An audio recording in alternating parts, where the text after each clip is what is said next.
साधकों की ये जिज्ञासा रहती है कि किस नाम का जप अधिक फलदायी होता है। कौन सा नाम जपा जाए? राम राम कृष्ण कृष्ण नारायण नारायण हरि हरि क्या जपा जाए कि तत्काल लाभ हो। साधकों की इस शंका, इस जिज्ञासा का समाधान प्रस्तुत करते हुए परम पूज्य स्वामी रामसुखदास जी महाराज ने जो अद्भुत बात कही, आइए उसका श्रवण करते हैं। पूज्य स्वामी जी कहते हैं, सब नाना रूपों में एक ही भगवान है। इस रहस्य को समझने का प्रयास करते हैं। जय श्री हरि। पूज्य गुरुदेव के चरणों में बारंबार प्रणाम। पूज्य स्वामी जी कहते हैं, भारतीय संस्कृति में सबसे मुख्य वेद माने गए वे अपौरुषेय हैं, अनादि हैं, सदा रहने वाले, नित्य हैं। इन वेदों में कर्म, उपासना और ज्ञान 3 कांड माने गए। उन्हीं तीनों का विशद और विस्तृत वर्णन पुराण इतिहास ग्रंथों में मिलता है, जिनकी रचना सुंदर सुंदर कथाओं के द्वारा सर्वसाधारण जनता को गंभीर विषयों को सरलता से समझाने के लिए श्री व्यास जी ने कृपा पूर्वक की। पूज्य स्वामी जी कहते हैं, ऐसे तो पुराण भी अनादि माने गए, पर इनका समय समय पर जीर्णोद्धार हुआ। पुराणों में लेख मिलता है, इनका कलेवर बहुत बड़ा है, उसको अल्पायु कलयुगी जीवों के लिए संक्षिप्त रूप में बनाया गया। सांसारिक और पारमार्थिक सर्वोपयोगी सर्व विषयों का बड़ा अच्छा वर्णन किया गया। पढ़ने से मालूम होता है, देवी संपत्ति, आसुरी संपत्ति, तीर्थ, व्रत, उपवास, यज्ञ, दान, तप, संयम, सेवा, आश्रम धर्म, वर्णाश्रम धर्म, स्त्री धर्म, सामान्य धर्म, राज धर्म, प्रजा धर्म, जाति, देश, काल, समय, संबंध, परिस्थिति आदि को लेकर अवश्य कर्तव्य कर्म आदि आदि विषयों का गूढ़ और आशय सहित विचित्र ढंग से वर्णन इन पुराणों में किया गया। पूज्य स्वामी जी कहते हैं, साधारण रीति से देखने पर परस्पर बड़ा विरोध मालूम होता है, जिसका हम जैसे साधारण मनुष्यों के द्वारा समाधान करना बड़ा कठिन हो जाता है। क्योंकि जब जहां जिस तीर्थ, व्रत आदि की महिमा का वर्णन करते लगते हैं तो उसी को सर्वोपरि बतला दिया जाता है। गंगा जी की महिमा तो न समान सरयू है, न पुष्कर है, न यमुना है, न तीर्थराज प्रयाग। और जब तीर्थराज प्रयाग का वर्णन किया गया तो उसके समान कोई और तीर्थ है ही नहीं, वो तो तीर्थों का राजा कहकर संबोधित किया गया। पूज्य स्वामी जी कहते हैं, जब काशी का महात्म्य बतलाया गया तो मोक्षदायिनी पुरी के समान किसी और को स्थान को त्रिलोकी में पाया नहीं गया।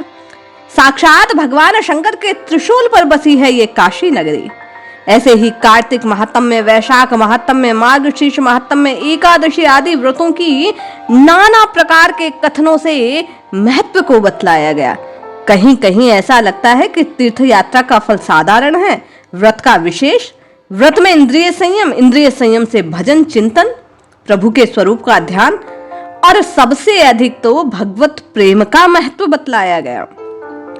आदि आदि न जाने क्या क्या कहकर अलग अलग बातों को प्रकट किया गया।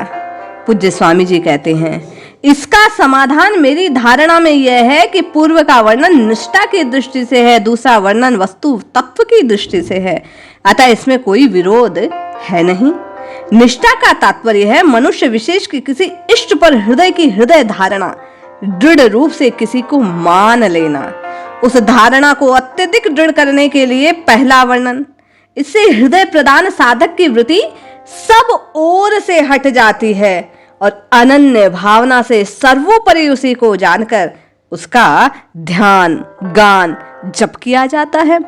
जब संत महात्मा कहते हैं कि केवल राम राम राम राम राम रटो, तो उन महात्माओं का अपने इष्ट के प्रति जो प्रेम है वास्तव में वाणी के द्वारा वही झलकता है।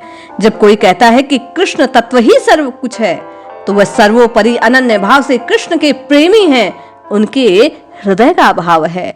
आप अपने इष्ट के नाम को जितना प्रेम से जपते हैं, स्वामी जी कहते हैं, उतना अधिक और शीघ्र लाभ प्राप्त होता है। सर्वोपरि भावना ही परमात्मा को प्रकट करती है। स्वामी जी कहते हैं, तब या तो वह यथार्थ तत्व भगवान समझा देते हैं प्रेम के वशीभूत होकर, या स्वतः वह अंतःकरण में प्रकट हो जाता है। कहा भी गया, आदि अंत जन अनद के सारे कारज सोए, जिह जिह पर नच हो चहे। ते ही धिक प्रगटत होए। फिर उसके लिए कुछ भी करना शेष नहीं रह जाता, क्योंकि प्रेम के वशीभूत होकर वह परमात्मा अपने तत्व को प्रकट कर देता है। तत्व को जानने से जीव कृतकृत्य हो जाता है। दूसरे का वर्णन बुद्धि प्रदान तर्कशील मनुष्यों के लिए है। उस पर विश्वास करके चलने वाला क्रमशः एक से दूसरे, दूसरे से तीसरे साधन द्वारा यथार्थ स्थिति को प्राप्त कर लेता है। पूर्ण स्वामी जी कहते हैं, तारतम्यता के द्वारा विवेक निसंदिग्ध होकर तेजी से चलता रहेगा, जो क्रमशः श्रेणियों को पार करता हुआ उस पार पहुंचकर सदा सदा के लिए कृतकृत्य हो जाएगा। सिद्धांततः बात यह है कि श्री परमात्मा एक हैं। वे ही अनेक जगह अनेक नामों से कहे गए।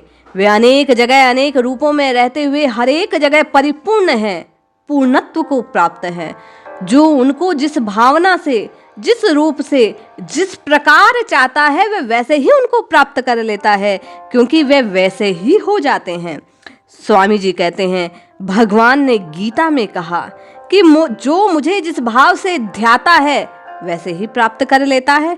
चाहे कोई किसी रीति से उनको भजे, यदि वो रीति नवीन है, आज तक किसी के द्वारा अपनाई ना गई, फिर भी नए ढंग से उपासना करने पर भी वह उस पूर्ण परमात्मा को प्राप्त कर लेता है, प्रेम से पुकारने के कारण।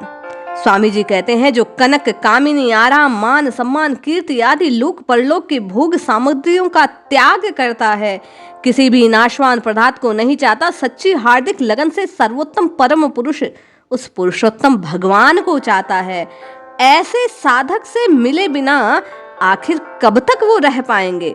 कहने का अभिप्राय है, जिस तत्व को मनुष्य सर्वश्रेष्ठ, सर्वोपरि, सर्वतापूर्ण ईमानदारी के साथ मानता है, उसका वह चाहे कैसा भी नाम रूप क्यों न मानता हो, चाहे किसी प्रकार विशेष रीति से पूजा अर्चना उपासना क्यों न करता हो, भगवान उसको अपनी उपासना सेवा पूजा मानते हैं। और सर्वोपरि तत्व एक है, वही ईश्वर है, वही भगवान है।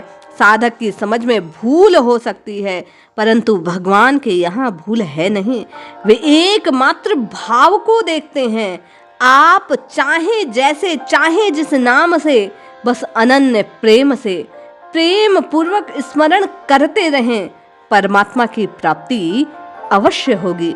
इसीलिए संत महात्मा कहते हैं, जपिए जपिए जपिए, केवल और केवल प्रभु के नाम को जपिए, अपने इष्ट के नाम को प्रेम पूर्वक पुकारिए, कल्याण अवश्य होगा। जय श्री हरि।